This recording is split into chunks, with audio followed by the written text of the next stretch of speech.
في حوالي أكتر من 900 لوحة رجعت الحياة تاني لوجوه مصرية عاشت من 2000 سنة، واللي اتوصفت وقتها إن اللوحات دي أول لوحات في التاريخ الإنساني تبدأ توصف الملامح بتاع الإنسان أو تبدأ تخرج من إطار الرسم الجانبي اللي ما عرفوش غيره عند الحضارة المصرية القديمة. أنا أحمد الطحاوي هحكي لك النهاردة عن بورتريهات أو لوحات الفيوم. فمشروبك الجميل اللايك التحفيزي، ما تنساش السبسكرايب للقناة، وتعال نشوف إيه الحكاية.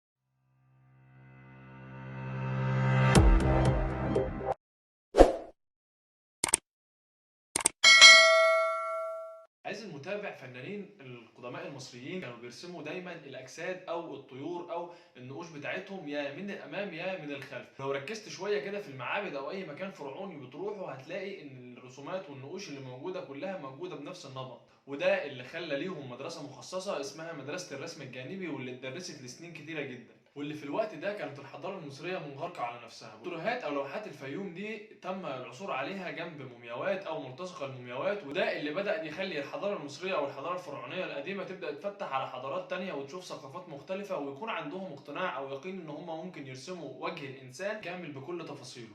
ورغم ان اللوحات دي كان عليها اختلاف كبير جدا بين الفنانين، وبعضهم قال ان اللوحات دي ممكن تكون مصريه او يونانيه او رومانيه، الا ان الاسماء اللي موجوده تحت اللوح دي او الملابس او حتى تسريحه الشعر والاكسسوارات او الذهب اللي كانوا لابسينه بيقول او بيوضح ان الرسومات او اصحاب الرسومات دي هم دي واخده الطابع الروماني. وتاريخ اكتشاف اللوحات دي بيرجع بينا بالزمن لورا شويتين كده، يعني نقول من 4 قرون فاتوا، بالتحديد سنه 1615، واللي قام بدايه الرحاله الايطالي. البدايه كانت من عند الرحاله بيترو ديالا. بيترو ديالا ده هو اكتشف اول لوحه في الفيوم عشان تتوالى الاكتشافات بعد كده، واكتشف عديد من اللوح اللي اتاخد جزء منها وراح اوروبا، واللي استقر جزء كبير منها في قاعات البريتنيوم في مدينه دريسدن الالمانيه. في ال4 قرون اللي فاتوا تم اكتشاف حوالي 900 لوحه، وال900 لوحه دول اتسمت ببورتريهات الفيوم او لوحات الفيوم نسبه الى المكان اللي اكتشفوها فيه. والمكان اللي اكتشفوها فيه او اول لوحه تم اكتشافها في الفيوم، في شمال شرق الفيوم. لكن الغريب في اللوحات دي عزيزي المتابع ان الوجوه او الرسومات اللي كانت موجوده في اللوحات دي كان ليها طابع خاص او فريد من نوعه. يعني ما كانتش مجرد رسومات جنائزيه محطوطه في المرسم بتاعها وخلاص، لكن كانت ليها طابع خاص وطابع فريد من نوعه، وده خلى الفنانين او الرسامين مهتمين باللوح دي. الفنانين او الرسامين مشغولين جدا وبيدققوا في تفاصيل اللوح دي. الفن اللي كان موجود فيها كان بيميل للفن الاغريقي الروماني، واللي اتوصفت النظرات بتاعتها انها نظرات هادئه وخالده. وده اللي خلى الفيلسوف الروائي الفرنسي اندريا مارلو يوصفها بانها وجوه بتطلع للحياه الابديه، وانها وجوه تطابق الواقع، وقال كمان انها تعتبر منطقه الوسط ما بين الحياه والموت. واللي كمل كلامه وقتها وقال ان اللوحات دي تعتبر مزيج ما بين 3 حضارات اللي هي الفرعونيه واليونانيه والرومانيه. المؤرخين اجمعوا ان المصري القديم عرف الرسم او التصوير على الخشب في القرن الاول الميلادي، وكانوا بيرسموا على الخشب عشان يحطوا الرسومات دي مع المومياوات. لكن لما بدا يختفي فن التحنيط في القرن الثالث بدا يختفي الفن ده، وخصوصا مع ظهور الرموز القبطيه، واللي كانت امتداد طبيعي للفن المصري في القرن الثالث والرابع. وده اللي خلاهم يقولوا ان اللوحات او الرسومات دي هي مدرجة تحت الفن القبطي، حتى لو هي رومانية أو يونانية فهي مدرجة تحت الفن القبطي. وعلى الرغم عزيزي المتابع ان اللوحات دي لقوها في اماكن برضه بعيده عن الفيوم زي سقاره وزي العلمين والشيخ عباده، الا ان الاغلب بتاع اللوحات دي اتلقى في الفيوم، وتحديدا من منطقه هواره الى منطقه اوسط مصر. هتقول لي طب يا ابو حميد، اللوحات دي لما هي مشهوره كده والفنانين كانوا مغرمين بيها ولسه لحد النهارده بيدوروا في تفاصيلها، احنا ليه ما سمعناش عنها كتير؟ زي مثلا لوح كتيره زي لوحه الموناليزا او غيرها من اللوحات المشهوره اللي العالم كله عارفها. هقول لك عايز المتابع ان الفنانين اللي رسموا اللوحات دي اصلا مش معروفين، وغير كده ان الرسومات او اللوحات دي متقسمه على دول العالم، يعني دول مختلفه واماكن مختلفه، فحتى ما تلاقيش كلها في مكان واحد بحيث انها تنسب لحضاره معينه او لواحده من مدارس الفن القديمه، لكن هي متوزعه في كل منطقه في العالم او في كل دوله شويه، فما يقدروش ان هم يوصلوا لاصحاب اللوح دي او الفنانين اللي رسموها. سنة 1887 في عالم مصريات بريطاني، الراجل ده كان من أكتر المهتمين بالبحث والتنقيب عن الآثار أو علوم الآثار المصرية، والراجل ده اكتشف عدد لوحات مهول جدا.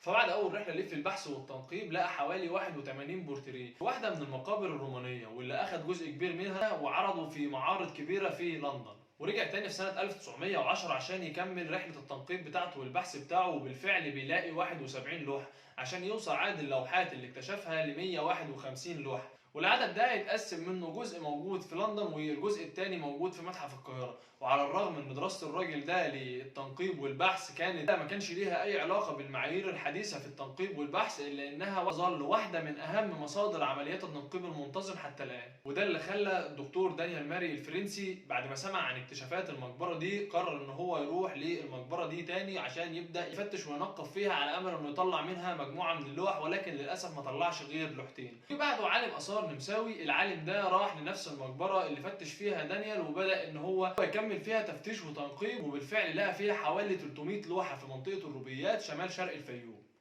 والمعلوماتك عايز المتابع، أول بورتريه اتعرض في أوروبا تم اكتشافه في سقارة سنة 1615.